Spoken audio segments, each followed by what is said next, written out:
Welcome to Forward Ever, Leading in Challenging Times, presented by Worth Wealth Management, a weekly conversation with area leaders about how to persevere during uncertain times. Now here's your host, Gary Shorman. Hi, everyone, and welcome to Forward Ever, Leading in Challenging Times. Our program is brought to you by Worth Wealth Management. Today, our guest is dealing with challenging times at the wetlands of Kansas, and actually the wetlands of the world, Cheyenne Bottoms, because Cheyenne Bottoms is the largest inland marsh in the United States, and as we'll talk about, a Ramsar designated wetland of international importance. We know there's been a drought. How are we dealing with that? Our guest is Curtis Wolf, the director of the Kansas Wetlands Education Center. And Curtis, sure good to have you on our program today. How's it going there at Cheyenne Bottoms? Can't complain at all. It's we are in springtime right now, which is an exciting time at any wetland, even if we don't have as much water as what we would like right now. So what is it like? What is it like if you're to drive through? Is it dry? Is there some water? How do you be a wetlands if you don't have water? Aha, that's a great question there. And so I'll make the comment that we are in better shape right now than we were last year at this same time. So that's a positive. Last year at this time and through most of 2022 and into about half of 2023, the wetlands were totally dry. And we experienced a similar drought 10 years ago from that in 2012 and 2013. Where we were so dry. And in some ways, it kind of seems like we're on this 10-year drought cycle, have been for the last couple decades now, is where it kind of is shown that we're going through these real dry periods that dry up our wetlands about every 10 years. But they tend to recover, and wetlands do recover. Right now, the recovery is a little bit slow.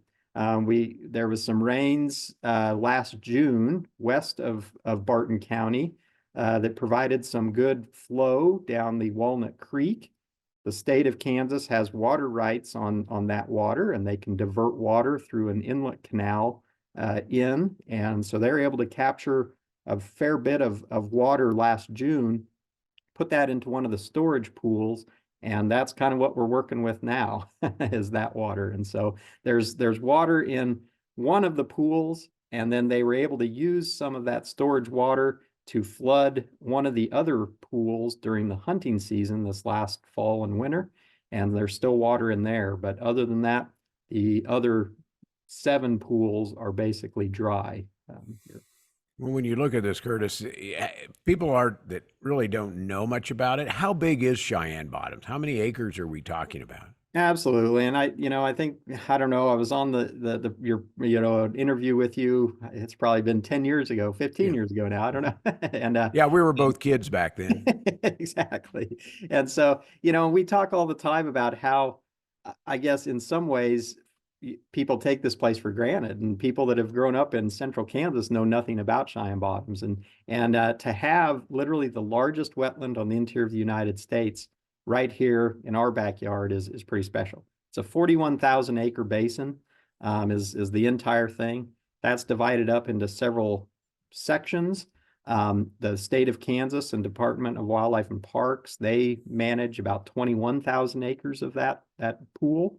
And so they have that area. It's open to recreation purposes, hunting, bird watching, all those types of things. But then there's also about a little over 8,000 acres that's owned and managed by the Nature Conservancy. So that would be a private nonprofit organization that operates that. That land is set aside more kind of preserved to try to provide habitat for wildlife. And so it's not really there for recreational purposes. There's not much public access on that property. And then there's still about 11,000 acres of the balance there that's privately owned by individuals. And those people farm it, they ranch it, whatever they're wanting to do. And that's mostly around the periphery, kind of on the edge of the basin. But it's an incredible place. Well, I get a chance to fly over that every once in a while, and you just don't realize how big it is until you go over the top. Or try to drive the back roads through. If you drive on the main highways here, you kind of drive through it. But You know, it's a large property, and it supports so many species of migratory birds. How many, if you added up all the different birds that go through, and I know you guys work on counting that, we'll talk about it a little bit, how many birds actually use that as a resting stop, so to speak, as they migrate north to south throughout the country and the world? Absolutely. You know, it's very well known for the birds that stop here because we sit on this thing called the North American Central Flyway. So the North American Central Flyway is kind of a large bird highway that birds, as they migrate north and south, follow a particular route. And the interesting thing about that flyway in the central part of the United States is it kind of funnels and kind of bottlenecks right here. And so almost all the birds that are coming through this area, migrating through the central part of the United States, are kind of funneling through here. In all, our bird species list at Cheyenne Bottoms is 357 different species of birds that have been observed here. A lot of those birds aren't your typical backyard birds, not the cardinals and blue jays that you might see at your feeder. These are shorebirds and waterfowl, things that you wouldn't really think would be in Kansas. And so it's a phenomenal journey that some of these birds are on. They're only using Cheyenne Bottoms as a stopover, though. They might only be here for a few hours or maybe a couple weeks, and just as a stopover to rest, to get some food in them, so they can make it to their next destination. I'm gonna check the number right. 357 different varieties. Right. And to put that in perspective, the whole state of Kansas, which covers a pretty diverse area, I think there's been about 450 species of birds ever spotted in Kansas. And so, you know, a large portion of them are here at one location. What are some of the most rare birds you're talking about as people who, and we'll talk about visiting the center and doing that in a second, but what are some of the more rare birds that you see come through? Yeah. I'd say the two species of birds that we get asked the most about are whooping cranes. And whooping cranes are the tallest bird in North America. They're one of the most endangered birds in North America, but they stop through Cheyenne Bottoms. They're a bird that stands, you know, 5 foot tall. They have a 7-foot wingspan. They're bright white, and they are an incredible bird to see. And they typically stop through here every spring and fall. So we get asked about them a lot. Bald eagles is another one we get asked about all the time. And during the winter times when we're holding thousands and thousands of ducks and geese, those bald eagles are here as well to kind of to try to feed off of them, obviously. And so we can have some large numbers of bald eagles, and we get asked about them all the time too. So Curtis, we're recording this during spring break week.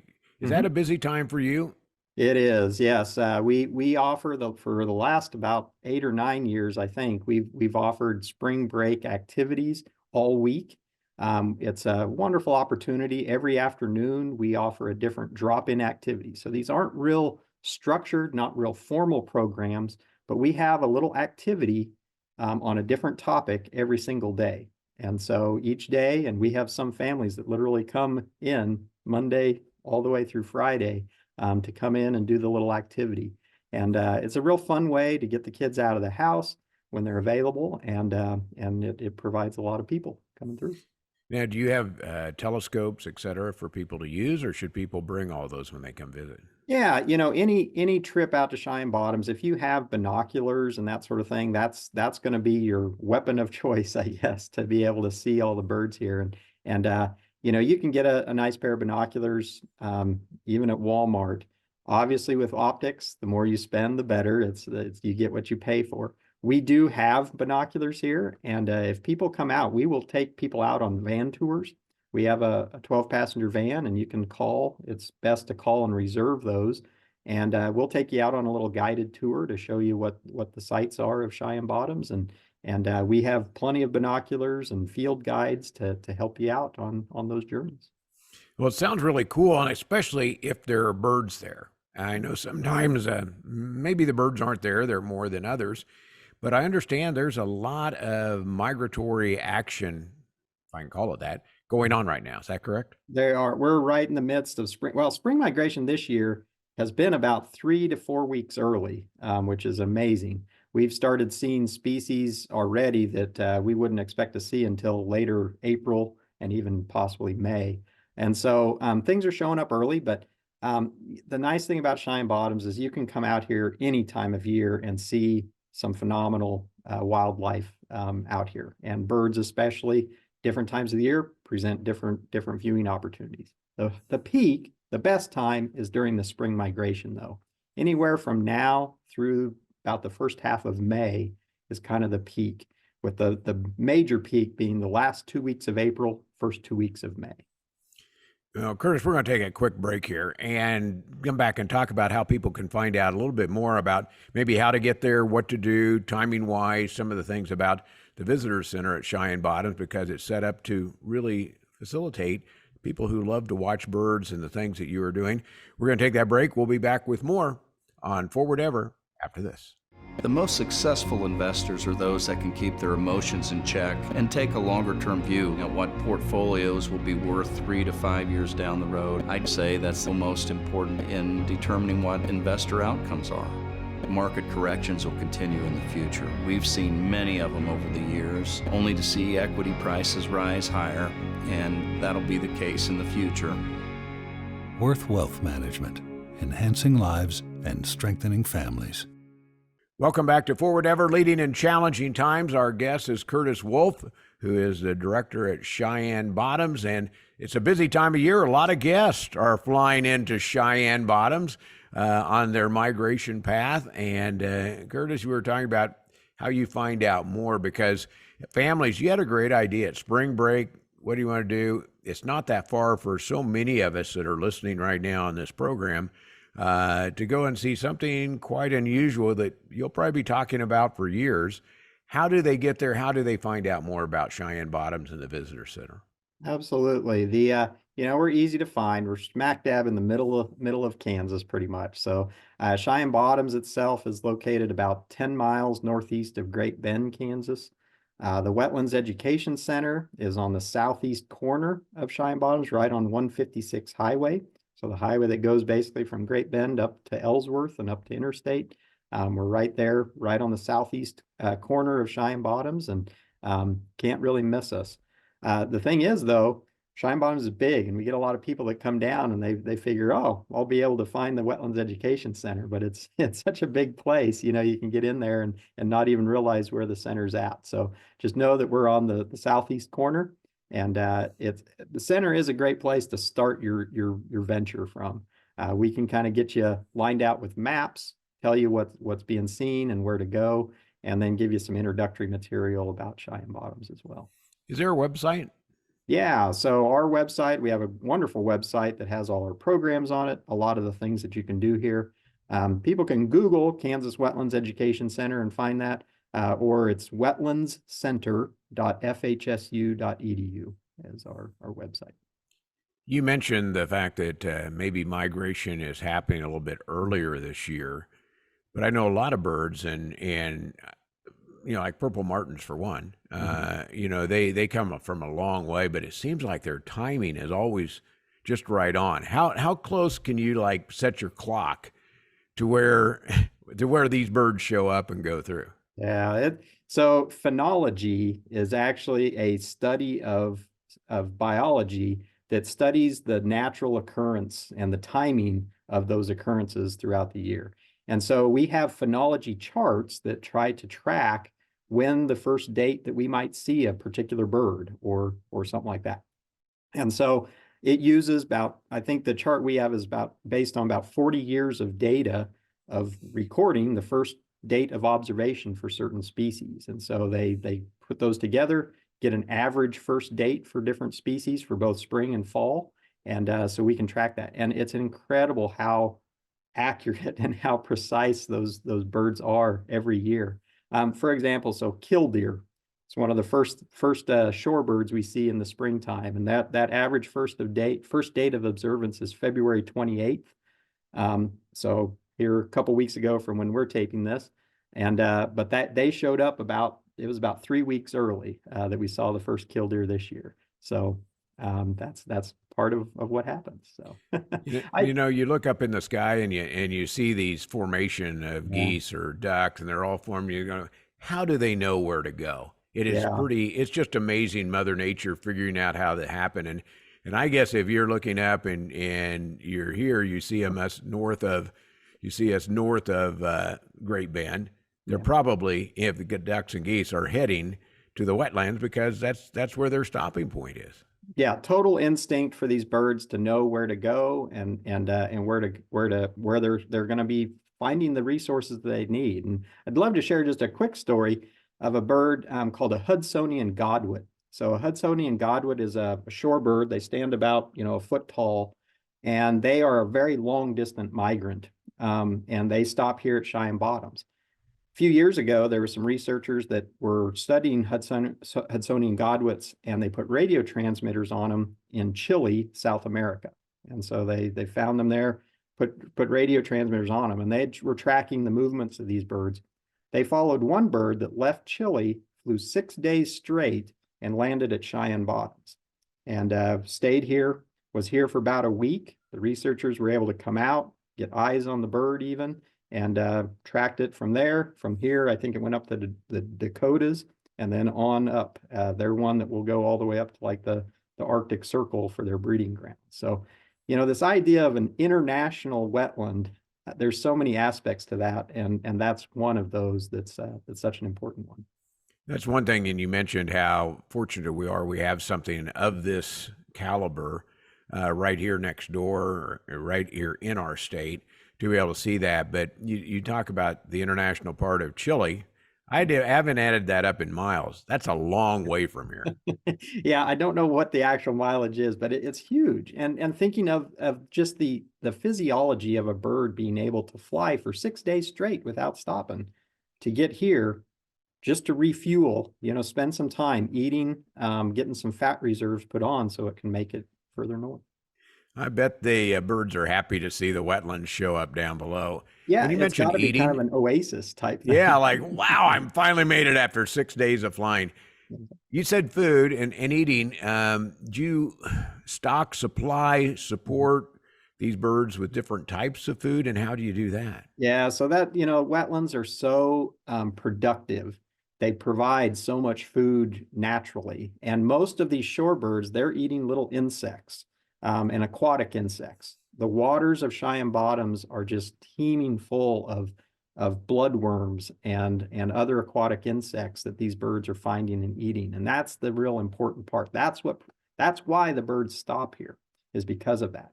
The problem is when the Cheyenne Bottoms is dry, those resources aren't there. So those birds aren't going to have a place to stop here to get the resources they need. They're going to have to go elsewhere and find them at maybe Wilson Lake. They're going to stop there on the shoreline.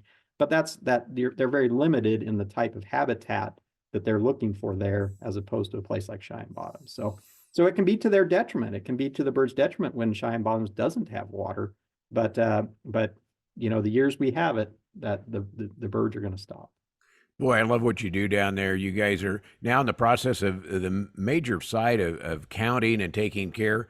Do you do that all yourself, or do you have a whole group of people that show up to help count these birds? Yeah, there's many people involved. We provide some support of that. Many of the citizen science type programs, like the Christmas bird count, we get people together to help with those types of counts. But then there's a lot of other professional counts going on. The Nature Conservancy staff, they do what are called international shorebird surveys. During the spring and fall migration, they're out there every 10 days counting the shorebirds that are there. And they submit that data to provide trends and monitor those. Wildlife and Parks employees are going out doing waterfowl counts every week during the winter time to document the number of waterfowl here. And so there's a lot of different people that are involved in that. And then a lot of just regular citizens. There's a thing called eBird out there where people can submit observations for locations, and that information is very important too. So does the excitement level rise when you see a very rare bird show up? No doubt. Bird watchers are just an incredible population of people, and they travel to see a bird. Perfect story. Just this week, when we're taping this, there was a weird bird that showed up in Wichita, something that had never been seen in Kansas before. And it was there literally for one morning. I think 3 people actually got to see it and got photographs of it. So we know it was what it was. There was people coming from all over to Wichita to try to see this bird. And unfortunately it was gone, I think. So well, I'm guessing you get a few of those that go through, and you have to be there, obviously, to see that. But as news travels, your website, that sounds exciting. Give that one more time. Yeah, wetlandscenter.fhsu.edu. All right, it's a great chance to get the first look, but then hope you get a chance to load up, go down, visit the wetlands. This is a great time of year to be doing that with all the migratory birds that are going through, and a great team down there. I know Curtis, you and your team do a great job of really helping people understand and enjoy the value of what we have in the wetlands. That's what it's about. That's the story we're trying to tell, is how important this place is and why people should care. And there's no reason people shouldn't get excited about wetlands here in Kansas. All right. Well, thanks for all the work you do, Curtis.